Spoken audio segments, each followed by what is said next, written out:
तो चलिए दोस्तों, हम लोग आगे बढ़ते हैं पर्सन के डेफिनेशन पर। पर्सन का डेफिनेशन बहुत इंपॉर्टेंट है।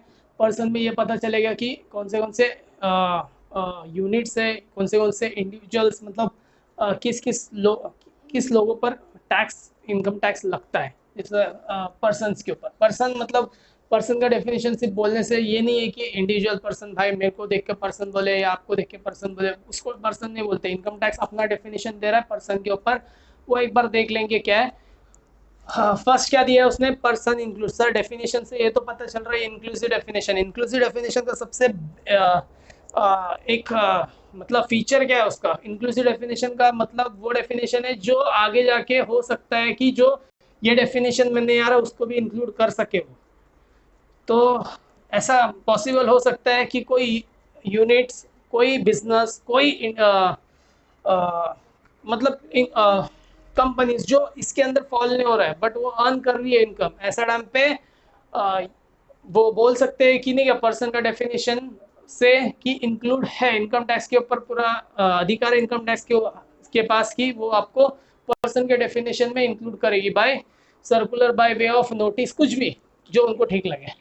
ठीक है, फर्स्ट क्या बोल रहा है अपना, इंडिविजुअल। इंडिविजुअल फर्स्ट पर्सन में कौन आता है अपना, इंडिविजुअल। याद रखना जब भी है ना ये इसके बारे में बात कर रहा हूँ मैं पर्सन के बारे में, तो पर्सन का सबका अपना अपना टैक्स का क्राइटेरिया है, सबके ऊपर इनकम टैक्स का रेट अलग है, सबका अलग बेनिफिट है, सबका अलग एग्जेम्पशन लिमिट है, तो सबका अलग है।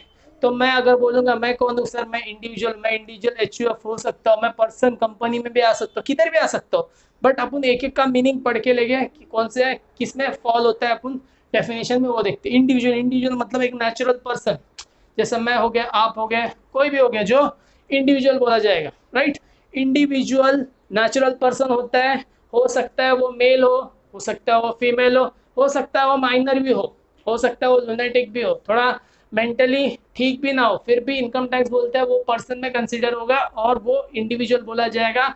वो अगर इनकम कमाता है तो इंडिविजुअल के हिसाब से जो क्राइटेरिया दिया है, जो उनका लिमिट्स है, वो हिसाब से उसको टैक्स लगेगा। ठीक है, नेक्स्ट कौन है, H U F. H U F कौन आता है सर, ये हिंदू फैमिलीज जो होती है, जो एंसेस्टर से लेके मतलब बिजनेस चलता है जिनका, जो बिजनेस करती है बट एंसेस्टर से मिलता है जाता है अपने को, बिजनेस आगे बढ़ते जाते हैं, अपने पूर्वजों से मिलता है, हम क्या करते हैं अपना बिजनेस चलाते हैं, अपने बच्चों को ट्रांसफर करते हो बिजनेस। तो ये हिंदू फैमिलीज का बिजनेस होता है। इसमें मेजर ऑल मेल्स आ जाते हैं, उसके उनके वाइफ्स आ जाते हैं और अनमैरिड डॉटर्स आते हैं। तो अभी हम लोग थर्ड पॉइंट पे जाते हैं, कंपनी की तरफ। Company sir, definition of person में कंपनी क्या कर रहा है, कंपनी भी टैक्सेबल होगा।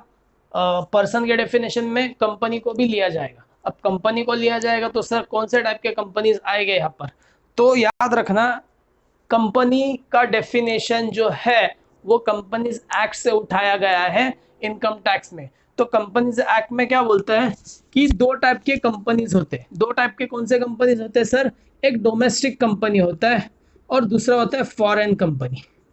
सर ये दोनों में क्या फर्क है सर, डोमेस्टिक कंपनी मतलब जो इनकॉर्पोरेट होता है कहाँ पर, इनकॉर्पोरेट होता है अपना इंडिया में, where has foreign company incorporate होता है outside of India, outside of India.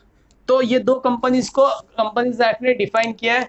तो सेम पर्सन के डेफिनेशन में भी अगर मेरे को टैक्सेबल करना है तो कंपनी को डिफाइन किया है कि domestic company and foreign company, ये दो कंपनीज अपने इसमें कवर होते हैं। और क्या कवर हो सकता है सर, और एक वो हो सकता है सीबीडीटी को अगर लगे, सीबीडीटी को अगर लगे ये कि कोई इंस्टीट्यूशन, कोई एसोसिएशन, कोई भी जो बिजनेस कर रहा है बट वो ये डेफिनेशन में फॉल नहीं होता है कंपनीज एक्ट के डेफिनेशन में, बट उनको लगता है कि ये कंपनी इसको बोल सकते हैं, तो वो बाय नोटिफिकेशन, बाय सर्कुलर वो क्या कर सकता है, तुमको डिक्लेयर कर सकता है एज अ कंपनी। तो सीबीडीटी के पास पूरा पावर है कि वो क्या करेगा, कंपनी करके आपको डिक्लेयर करके पर्सन के अंदर कंसिडर करके आपको इनकम टैक्स के प्रोविजंस एप्लीकेबल कर सकता है।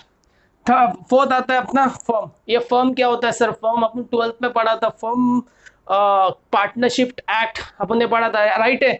तो फर्म में दो टाइप के फर्म होते हैं, एक नॉर्मल फर्म जिसका लाइबिलिटी अनलिमिटेड होता है, और एक एलएलपी होता है जो 2008 एक्ट है अपना एलएलपी का। तो लिमिटेड लाइबिलिटी पार्टनरशिप और एक नॉर्मल पार्टनरशिप जो अनलिमिटेड लाइबिलिटी पार्टनरशिप बोलते हैं। तो ये दोनों भी फर्म क्यों बोल रहे हैं, क्योंकि फर्म का जो है पार्टनर्स एंड उसका जो फर्म, ये दोनों भी सेपरेट होता है, सेपरेट लीगल स्टेटस होता है उन दोनों का। तो पार्टनर्स का अपना खुद का इंडिविजुअल में आ जाएगा, वेरएज फर्म का क्या होगा, खुद का एक स्टेटस होगा, तो वो भी कंसिडर किया जाएगा डेफिनेशन ऑफ पर्सन में। और यहाँ पर भी कंपनी आपने देखा होगा, शेयर होल्डर्स क्या होते हैं, share holders owner of the company होते हैं, बट उनका लायबिलिटी लिमिटेड होता है। तो कंपनी का लीगल स्टेटस अलग होता है और शेयर होल्डर्स अलग होते हैं, तो दोनों डिस्टिंक्ट फ्रॉम ईच अदर है। और उसके बाद में हम लोग क्या देखेंगे, एसोसिएशन ऑफ अ पर्सन और a body of individual weather incorporated और नॉट। देखो इनकॉर्पोरेट हो या ना हो, एसोसिएशन ऑफ पर्सन क्या होता है सर, एसोसिएशन ऑफ पर्सन ना ऐसा होता है दो से ज्यादा लोग आते हैं, एक जगह मिलते हैं और उनका मोटिव कुछ होता है, कुछ अर्न करने का, कुछ कमाने का मोटिव होता है। तो वो दोनों मिलके क्या करते हैं, फर्म क्रिएट कर, मतलब एक बिजनेस क्रिएट करते हैं, जहां पर फॉर एग्जांपल इसमें जो है, इसमें और बॉडी ऑफ इंडिविजुअल में ज्यादा फर्क नहीं होता है, बट दोनों में सिर्फ एक फर्क होता है कि एसोसिएशन ऑफ पर्सन में कोई भी आ सकता है। फॉर एग्जांपल इंडिविजुअल आया, उसने इंडिविजुअल आया, प्लस उसके साथ पार्टनरशिप करने के लिए एचयूएफ आया, प्लस उसके साथ पार्टनरशिप करने कंपनी भी आ सकती है। तो एसोसिएशन ऑफ पर्सन में कोई भी आ सकता है, इंडिविजुअल, एचयूएफ, कंपनी, इन लोग का मिक्सचर करके इन लोग पार्टनरशिप कर सकते हैं। जैसा बोला टाटा कंपनी और रिलायंस कंपनी ने एक बिजनेस स्टार्ट करने की सोची या जॉइंट वेंचर करने की सोची, एक साथ मिलके एक छोटा सा बिजनेस स्टार्ट करना है उनको एक नाम पे, तो वो दोनों मिलके एक वेंचर बनाया, तो वो एसोसिएशन ऑफ पर्सन में कंसिडर हो सकता है। फॉर और एक बोलता हूँ फर्म में क्या होता है, पार्टनर्स होता है, राइट। पार्टनर्स, अगर मैं और आप मिलके एक पार्टनरशिप स्टार्ट करते और वो पार्टनरशिप चलता गया, बट उसमें क्या हुआ, आगे जाके अपने को पता चला कि आपका पार्टनरशिप में जो है, पार्टनरशिप डीड में वो कहीं तो फॉल्ट है, लीगल नहीं माना जा रहा है, तो ऐसा टाइम पे अपना कोई तो बिजनेस चल रहा है, फर्म तो नहीं बोलेगा, बट उसको एसोसिएशन ऑफ पर्सन बोल सकते हैं। तो एसोसिएशन ऑफ पर्सन में दो से ज्यादा लोग आते हैं, बिजनेस करते हैं other than firm and company, तो वो बंदे वो बिजनेस को बोला जाएगा एसोसिएशन ऑफ पर्सन।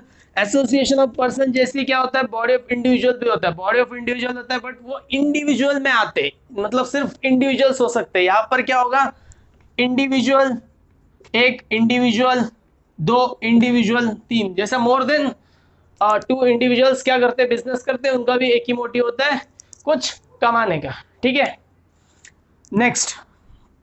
नेक्स्ट है local authority. Sir local authority में क्या आ सकता है, म्युनिसिपल कॉर्पोरेशन आ सकता है, राइट है। और बोल सकते हो आप, जैसा पोर्ट कमिश्नर होता है, जैसा डिस्ट्रिक्ट बोर्ड होता है, ये सब क्या है, डिस्ट्रिक्ट कमिश्नर होता है, ये सब क्या है, लोकल अथॉरिटीज है। अब ये लोकल अथॉरिटीज में क्या कर सकते हैं, ये इन लोग का क्या होता है, काम क्या होता है, कंट्रोल करती है, मैनेज करती है, किसको, म्युनिसिपल को और उसके फंड्स को, तो वो लोकल अथॉरिटी माना जाएगा, और वो भी पर्सन के डेफिनेशन में कवर करता है इनकम टैक्स।